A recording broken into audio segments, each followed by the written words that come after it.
welcome back to Nobody Told Us, Finnish Career Edition. Today we're very excited to talk to Hope, an incredible author and expert from Nigeria.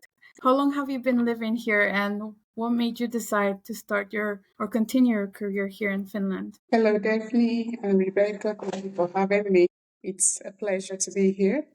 I've been living in Finland since 2012. That's very, very nice.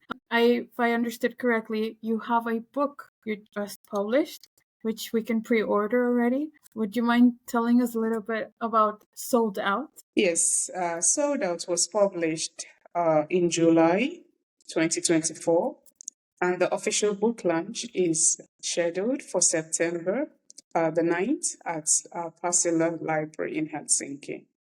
SoldOut talks about the story of a young girl who left Nigeria for greener pasture to Europe.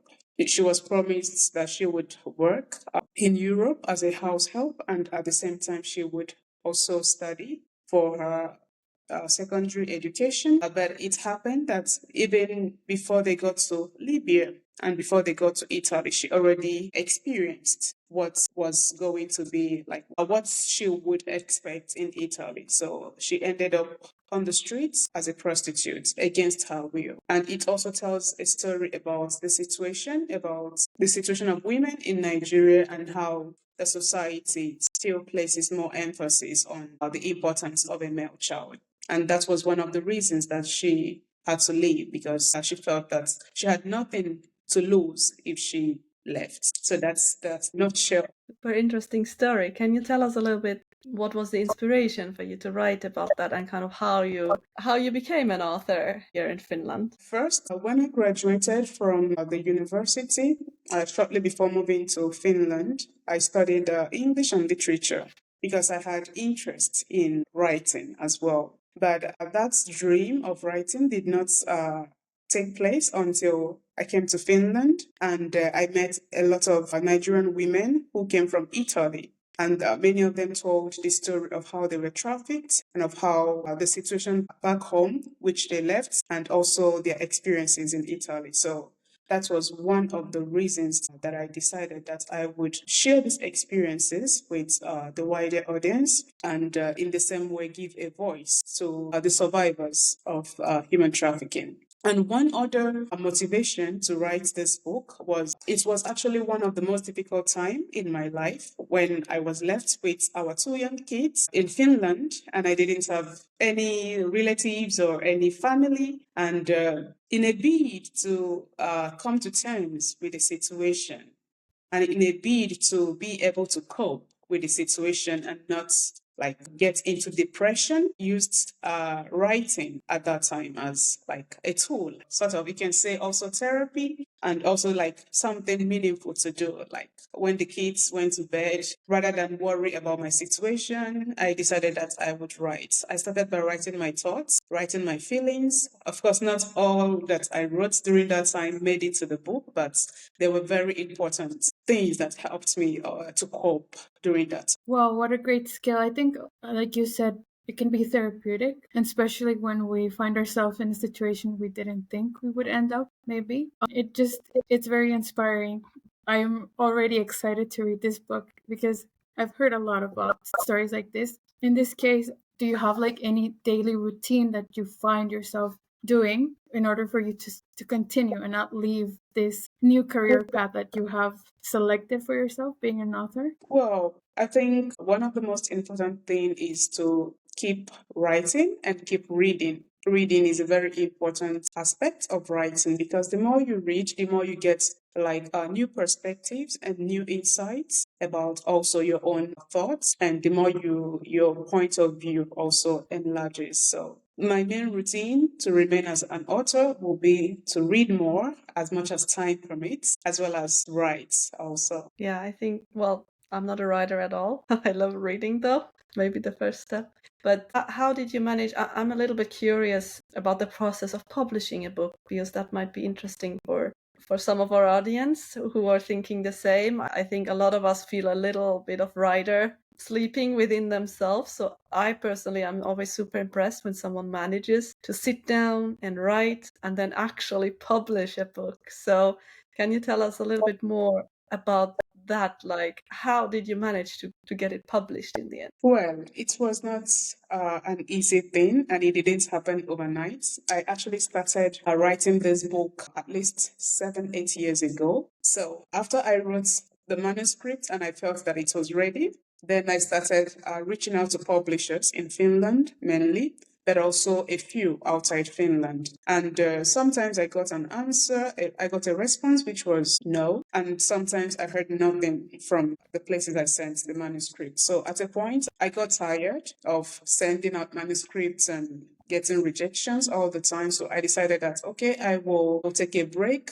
And I had other things that I was doing as well. So I focused on all those things. And then I felt that at a point, I still feel that it's a very important story that needs to be heard and told. I felt that at a point when I am ready, I would self-publish. But then along the line, during my tenure as a board member of PEN, Finland, I met one of the writers who happens to be also a publisher. We wrote together in an anthology. So through that, we met and we started discussing. And eventually, it's led to both of us agreeing that, or the publisher actually agreeing that she would take a look at the manuscripts and that she would also ask other publishers that she knows about the manuscripts if they think it's worthwhile. So after it took at least 1 year when she got back to me. And from there, it was a positive response. And from there, we took it and started the process. And today, here we are, and the book was published eventually in July 2024, and book launches in a month's time. It's been a long journey. It's been sometimes tedious, but we're here now and we're happy that eventually the book has been published and that it will get to as many audience as possible, as many readers as possible. And through that, the stories of these survivors would be told, and then more light will be thrown at the situation of some women in Nigeria, and through that awareness can be created and people will know how is it. Well, Another powerful example of networking. exactly. I was I thinking the have to say same. that as a career coach, but yeah. And good for us that you did not lose hope and that you continued on your path. So we now get to read your book. But Yeah, please, because Dafne, I just wanted to comment. I felt, and I still feel that it's an important message and it's an important story that needs to be told and needs to be heard. So that's why I didn't give up. And even though I got many rejections, I felt that when I'm ready, I'm going to self-publish the book. But fortunately, I didn't have to go through self-publishing. Yes, I also agree with the networking. And I go back to the power of speaking up, saying what's on your mind, what you have maybe in the closet, that you haven't touched in a couple of months. In your case, it was for years. Speaking up is very important. And you mentioned being consistent, going back to it. I think that's very powerful too, because otherwise you wouldn't be here today showing off your amazing project. I'm excited to read it because it does touch a lot of maybe personal aspects that as a woman I would like to understand why these things happen. And I like the fact that you might show us a different perspective than being a third person and actually feeling it. And maybe that takes me a little bit more into work-life balance. If you want to share a little bit more about your 9 to 5 job, if you still have one, or if you're pursuing one, how do you manage to balance your maybe writer life or your author life and then your 9 to 5? Well, I would say that I have been fortunate to be working at such an organization that makes it possible to do a hybrid kind of work.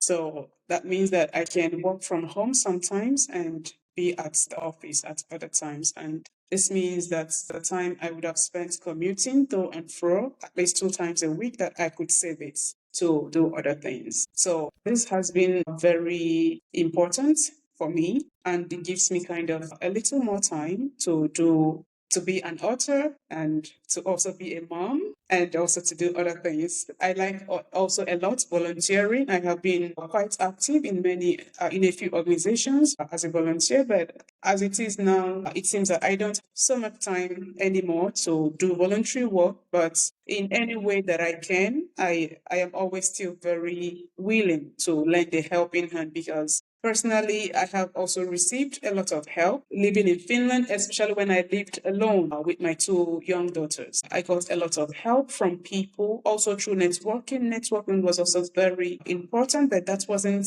the only thing. I think it was also a kind of like when people see the kind of a person that you are consistent, that you are true to yourself. Like you're not trying to you're not trying to become, you're not trying to show that you are somebody that you are not.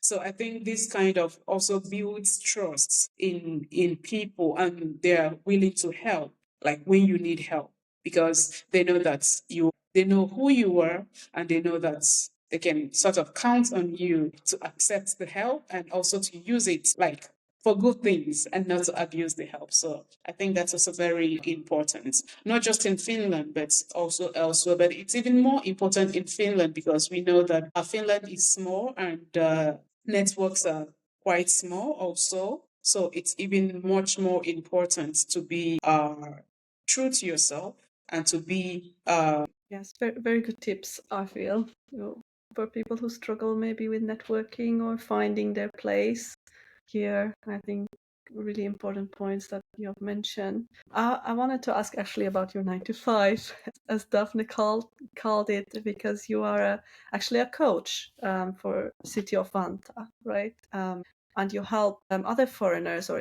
immigrants to find a job or to, let's say, integrate into the work market. So what are maybe common challenges that you see that immigrants face here on the job market? I would say one of the common challenges that immigrants face is the language barrier. Usually, well, sometimes it can just be also because of other things, for example, structural discrimination or racism, if I may say. But a language barrier is one thing, and other things can be like, it can be the employers, their own prejudices and own unwillingness to give a chance to people they don't know. So, yes, what I see on a daily basis when I work with clients is I see the language being the limit, limiting a lot. You would see somebody who many qualifications who in his or herself is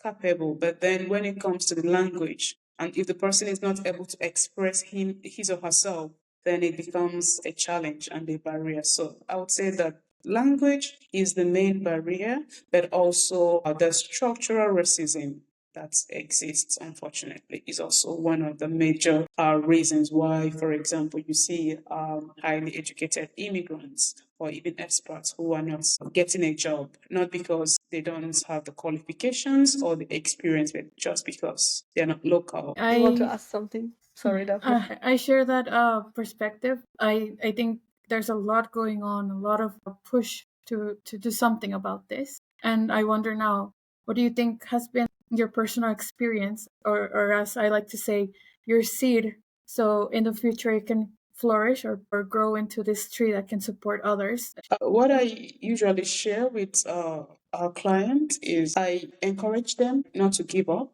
because it is possible to get your dream job in Finland, even though it might not come easily. But as much as I can, in my own way, I try to provide as much information as I can. And I also like share my experience to them because through other people's experience, we learn. And especially when you see somebody who is somewhere that you would want to be, and if it's also an immigrant like yourself, then you feel that if this person can do it, and if this person could surmount the obstacles and still get to their destination, that I can do it. So I think that sharing one's experience is a very powerful tool to encourage to motivate other people, especially when they are struggling and you have struggled in the past and you have a similar experience. And then when I share my experience with some of the clients,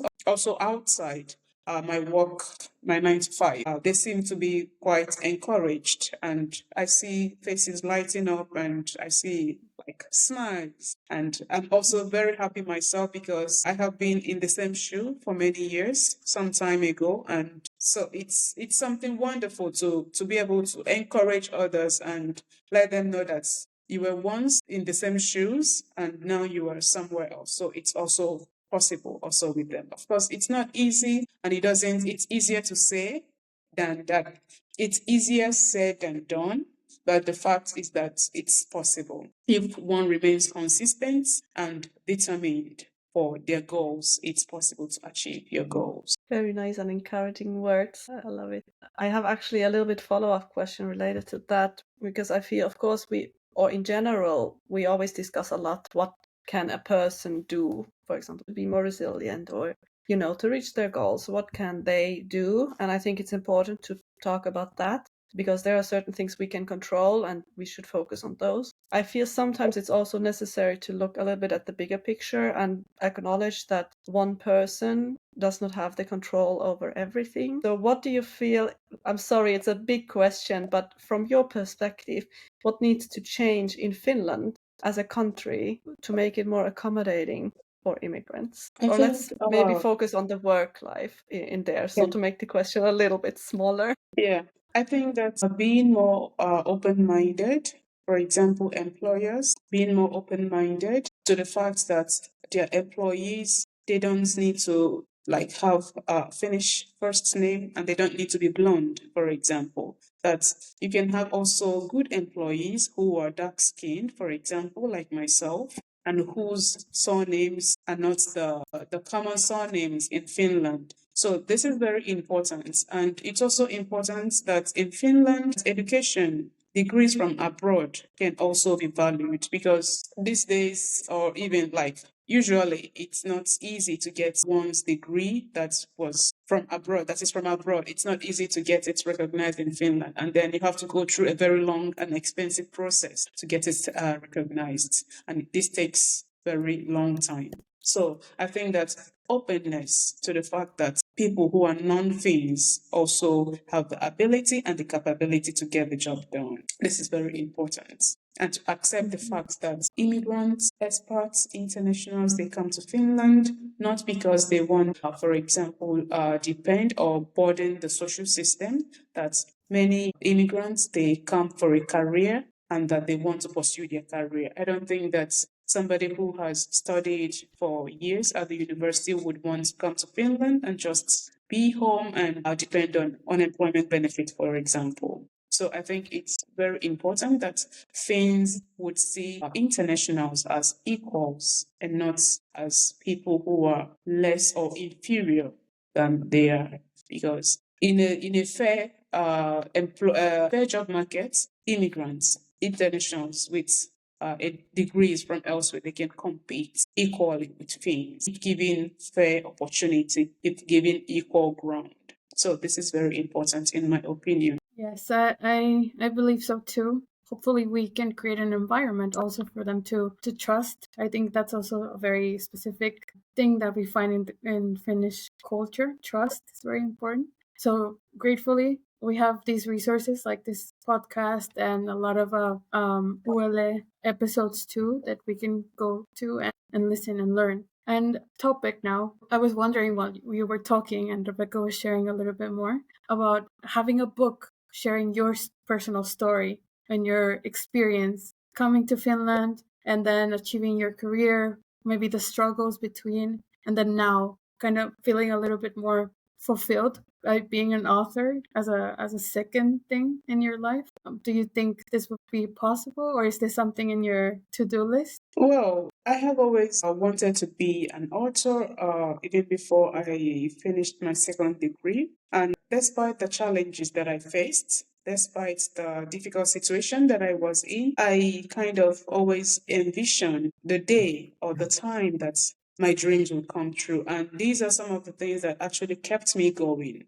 this that I didn't lose track of what I wanted to do, of what I wanted to become. So despite the challenges that I experienced, I kept track of where I wanted to be. And that has been like something that has been very helpful to me. Otherwise, it's very easy to lose track and to lose yourself, so to say. Like when you encounter a lot of challenges, you might forget who you are, your goals. For example, a lot of unemployed immigrants that I see, you see that at a certain point, one begins to like feel less than they are because of the situation, because of constant rejection, and it can also have like an impact on the mental health. So what has helped me is focusing on the goal, keeping track of what I want to be, where I want to be, and what my goals are. And then telling myself that, okay, even though today you're in this difficult situation, remember that this does not define you. Remember that this is not the end of your life. Remember that this too will pass. And with this kind of mindset, it actually helps one to not to lose themselves in that difficult situation. And this is one thing that many unemployed immigrants, they need to understand. Of course, it's easier to tell somebody that be focused, to remain on your goal, remember your goal. These are not so easy, especially if somebody has been struggling really for a long time, especially the person feels that okay, they have all it takes, for example, to get a job. Still, they're getting only rejections. So it can have a toll on one's mental health. But what can help at least a bit is to keep track of where you want to be and to work towards it. Did like persistence makes a difference. Like the CISO, it's said in Yeah. Finnish also. Mm-hmm. Six. Yeah, you need a lot of CISO, I guess. Yeah, thanks for sharing that. I feel it's so important to watch your own mental health as well, and seek help when needed, and acknowledging that it is tough, because it really is, but that's not your own fault, usually. So Yes, usually persistent, the people asking that I for have help. met, they have, for example, they have the qualifications, they have the language skills, they have the degrees from Finland, and then you're wondering what else. Then you see that the person has done all that they can, that now it's not in their hands anymore. Yeah, and that is of course difficult, or I think at least for me it's difficult, that feeling that I cannot do anything else, that it's not in my hands, that someone else decides now or so. It's really difficult, but it's important to acknowledge it. And the one good thing I feel in Finland is that they are very aware of these mental health issues and topics, and they have a quite good infrastructure to help for that, usually. Saying it with some reservations, but at least compared to other countries I know, it's a really, let's say, quite okay, good support system in place. But Hope, I wanted to ask you actually, that now that you finished your book and it's published and it's going to be launched, so what would be your next goal in life to focus on? Well, for example, I want to write more books. I actually have already a diary. I wrote in while writing also this novel, which is based on a true life story, but it's fiction. I was also keeping track of my daily life, the activities, my thoughts during those times. And so this kind of the next project that I want to work on. I want to develop it and turn it into a book, because I think, yes, it's good to write fiction, even though it's based on true life story, but I want to also share like the deep feelings, my real and true experience that I had during those difficult times. And I think that it's very personal, but I am willing to share with people because it can change people's life. It can influence positively people's mindset, especially those who find themselves in difficult situation and they're thinking that they're helpless. Of course, when you're in a difficult situation, you're vulnerable, but you can also, for example, influence how you take the situation. For example, your mindset. You can find meaningful things, meaningful activities to do for yourself and for people around you. You can engage in good things, like in things that you are passionate about. Why these activities don't take out like the problem completely, but it helps alleviate the problem. And it helps you to focus, to remove your focus from that difficult situation. And for example, place it on the diary you're writing or on the book that you're writing. So my next goal will be to get this project going on and hopefully in the near future publish it. And career-wise, it's a bit difficult to say, but I'm very happy at the place where I work at the moment, and we never know what the future holds. But at the moment, I'm happy to be there. A very famous author all over the world, international. Oh, amazing. International also bestseller. This is a very exciting idea for me because when I was I bet elementary, I would read diaries, and specifically what you're sharing about maybe reading about things that others have gone through, inspiring us. I think as women we need role models, especially knowing that they have gone through certain things and then still, like you said, still achieve their dream. And hobbies are so important. A lot of therapy says that when you move to a new place, you should have many hobbies, try new things, find yourself again. So that's very interesting, Hope, and exciting. I think I have one more question, and it would be related to any advice for aspiring writers or anyone that's in our position and want to try something new, that you would have advice for them. Could you repeat the question again, please? Yes. My last question would be, what advice would you give to any aspiring writer, so someone that would want to start writing, but especially for those with a diverse cultural background, like, for example, me? I'm from Mexico. Well, I would say be consistent. Don't give up, even if you get lots of rejections. In fact, it's even safer to prepare yourself that there will be rejections. It's very rare that the first publisher you send your manuscript to would accept the manuscript to publish it. It's very rare, except you're very well known already as an author or somebody else who is very popular. But be prepared for rejections, they will come, but all you need is one yes. Just like when one is looking for a job and gets lots of rejections, all the person needs is one positive response to cancel all those negative responses or even silence. So same goes for an author. Be prepared that there'll come rejections, but be prepared not to give up on your dream if you feel strongly about the message that you want your readers to read about and you want people to know about. Don't give up, keep on trying. And nowadays, self-publishing is a lot much easier than it used to be, for example, 10 years ago. So I was at a point also thinking about self-publishing if nothing else helps. So that's also an option. And I have heard that once you have published the first book, even if you published it yourself, it's easier than to approach publishers and then tell that now you have this one book and you want to publish subsequent books. So don't give up, be consistent, keep on trying, and maybe change also your strategy. If one strategy doesn't work, just like in job searching, this is also quite similar to job searching. Like if you have been sending your applications all the time to different employers, prospective employers, and you don't get answers, then maybe it's time to look at your CV and see, is it in order?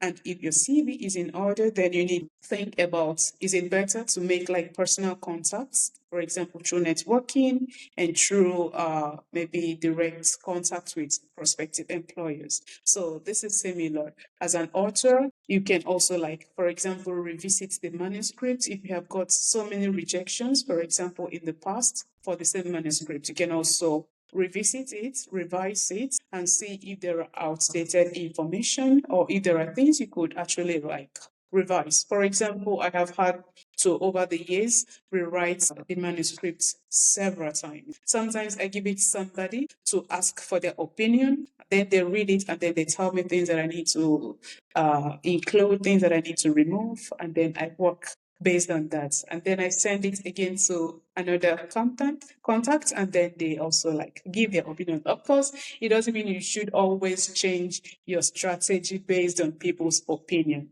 But then if you have tried one thing severally and nothing, and you don't get any response or any positive feedback, then you can think about revisiting, for example, your CV or the manuscript. Good tips. So if you want to become a writer, keep those in mind. I'm gonna ask maybe last question or second to last question for today. What is something that nobody told you before starting your career here in Finland and that you want to share with our listeners? Nobody told me that I would need a second bachelor's degree to be able to get a job in Finland, a good job, a decent job in Finland. So I have had to study for a second bachelor's degree in Finland. And this has opened doors for me, I would say. And I actually have no regrets, like studying for a second bachelor's degree. But if I could choose, maybe I would have gone for and maybe for even postgraduate studies. But I found myself studying for a second degree because I felt that my chances were quite limited if I should search for jobs based on the degree that I have from Nigeria, which is in English and literature. So I felt it would be very challenging, and that was the reason I went for a second degree. And it has been very rewarding, and it has opened a lot of opportunities for me. And now, as a social care professional, which is the second degree that I have studied, I feel that I have a lot more opportunities, like in terms of employment possibilities and opportunities. I have a lot more than I would have had if I depended on the first bachelor's degree that I. Okay, good to know. Yeah, so I think everyone listening, this is your sign to acknowledge and see your opportunities. And if it's a very competitive market, then it's your moment to open yourself to new knowledge and maybe also experience the Finnish education, which is really great, I would say. But yes, so if anyone wants to read the book, just like I do, we will leave the link in the description, say in YouTube or on Spotify, wherever you're listening to us. You can also find Hope on LinkedIn. We will also leave the link to connect with her. Any other thing you would like to share with everyone? Hope, last words? Well, just to encourage internationals, expats, immigrants, or whatever name that you would like to be identified with, not to give up, especially when you are searching for new opportunities. And in Finland, networking is very important. And when you have tried one thing and it doesn't seem to work, please think about doing things the other way. And you will need a lot of sisu in Finland. Say so. Yeah. Let's go. Thank you so much, Hope, for sharing all your insights and for taking us a little bit on the journey with you. It was really a pleasure. And I will now go and buy the book, I think, read it. Yes. So I got super hyped to take it. Hope many of our listeners will do the same. And yeah, have a lovely rest of the day. Thank you. Thank you for having me. It's been a pleasure being here. Thank you. Thank you, Hope. Take care. Bye-bye. Bye.